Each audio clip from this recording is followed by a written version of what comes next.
तो दोस्तों इस वीडियो में अपन चौथा क्वेश्चन करेंगे नीट 2019 क्वेश्चन पेपर में से। नीट 2019 तो क्वेश्चन है body A of mass 4m moving with speed u collides with another body b of mass 2m at rest. The collision is head-on and elastic in nature. After the collision, the fraction of energy lost by the colliding body A is. तो हमारे पास दो bodies हैं। एक है body A जिसका मास है 4m और इसका इनिशियल वेलोसिटी है u, और दूसरी बॉडी है जिसका मास है 2m और इसका इनिशियल वेलोसिटी है 0, इट इज एट रेस्ट। तो क्या होता है, ये बॉडी बी के पास जा रही है, this is B and this is A. तो body A is headed towards body B और दोनों का हेड ऑन कोलिजन होता है। तो कोलिजन होने के बाद क्वेश्चन है कि ये जो बॉडी है, बॉडी ए, इसका कितना एनर्जी लॉस्ट होएगा, यानी ये एनर्जी लूज करेगा तो कितना एनर्जी लूज करेगा, और फ्रैक्शन पूछा है, fraction of energy. This is also important. Not just we have to find the energy lost but we have to find the fraction of energy lost.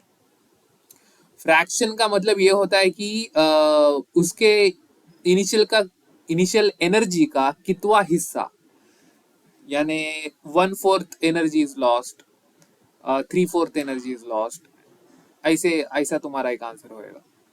So fraction of energy lost पूछा है। तो कैसे solve करना है इस problem को?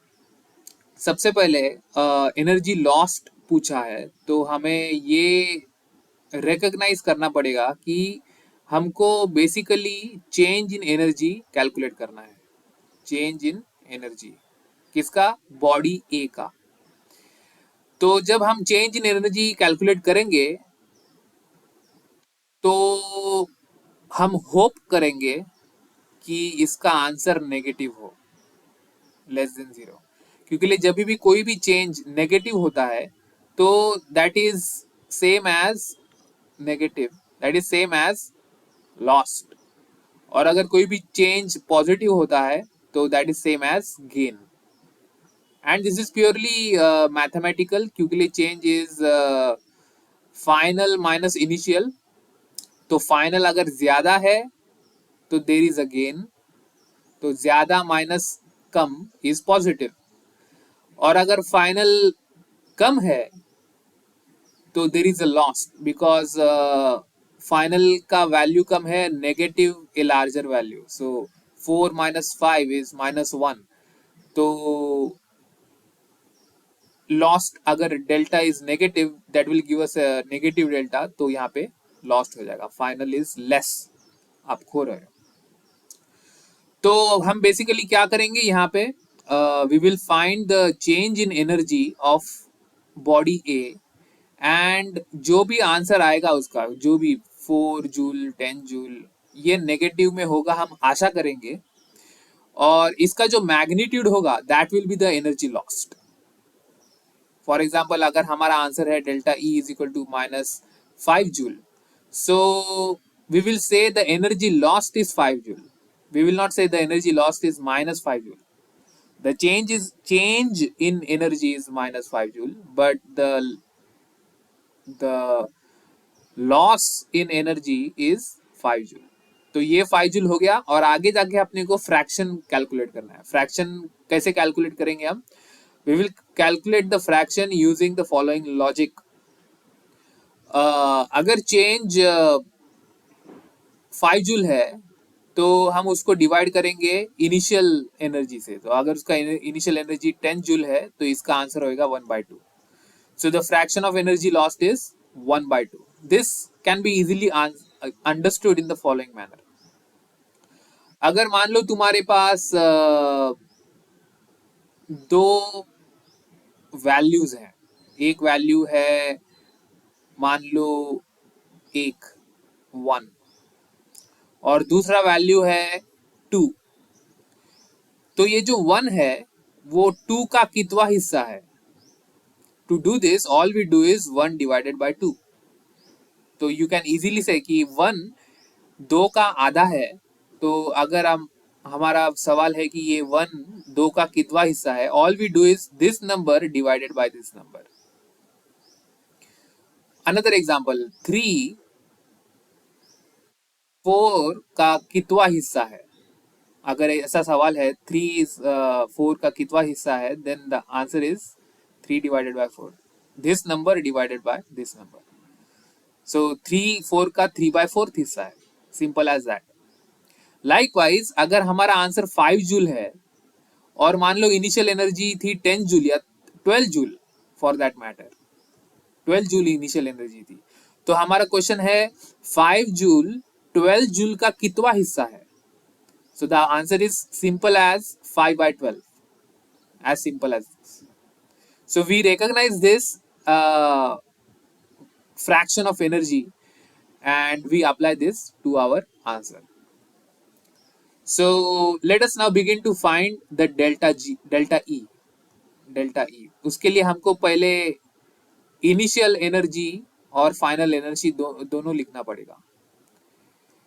Initial energy is nothing but half M V square, ये kinetic energy है और इसका वैल्यू है half M is 4m into V square. V square इसका स्पीड u बोला है तो u square. So this is the initial energy.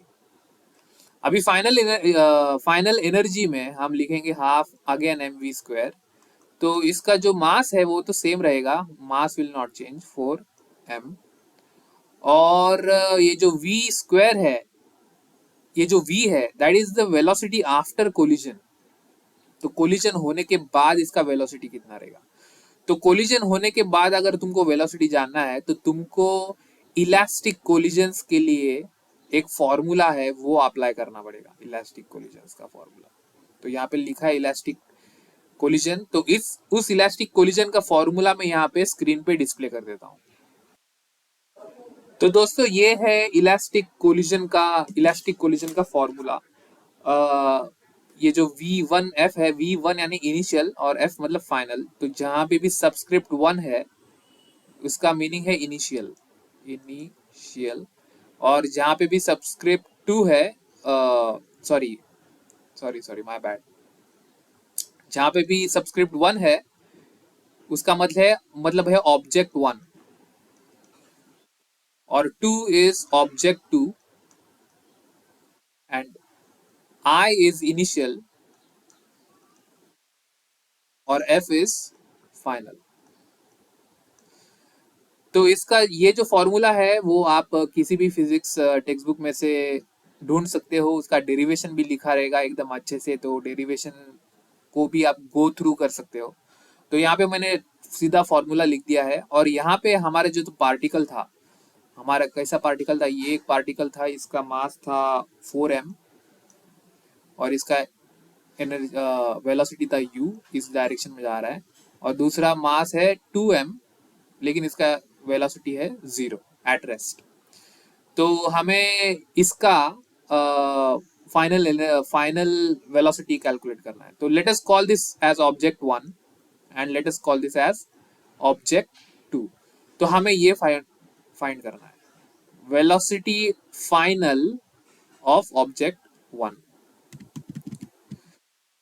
तो V1F is m1 minus m2 यानी 4m minus 2m divided by 4m plus 2m multiplied by initial velocity is u of object 1 plus अभी ये जो है वो 0 है, तो एनीथिंग मल्टीप्लाइड बाय 0 इज 0, तो ये पूरा टर्म 0 हो जाएगा।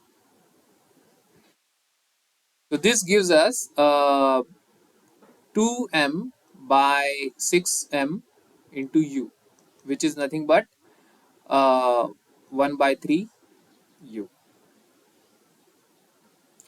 तो कोलिजन के बाद हमारा जो पार्टिकल है बॉडी ए, इसका वेलोसिटी बन रहा है u, बन रहा है 1/3u after collision.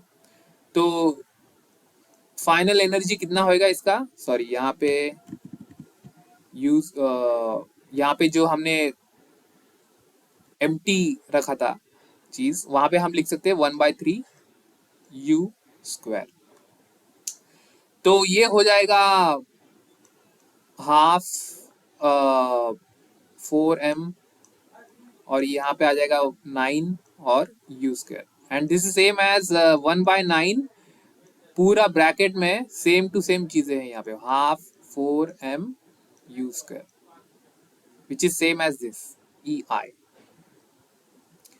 So what is the change in kinetic energy? Change in kinetic energy is EF minus EI, which is 1/9 half 4mu² minus half 4mu²। एक काम करते हैं, जो हाफ 4mu² है इसको EI बुलाया गया अगर, तो भी चल जाएगा। तो इसको हम लिखते हैं 1/9 -1, ऐसे कॉमन लिया और यहाँ पे EI। तो ये क्या बनेगा, ये 1/9 -1 बन जाएगा 1 -9/9 EI, जो बनेगा -8/9 EI। तो हमारा आंसर इंडीड नेगेटिव आ रहा है। तो नेगेटिव आंसर इंप्लाइज देर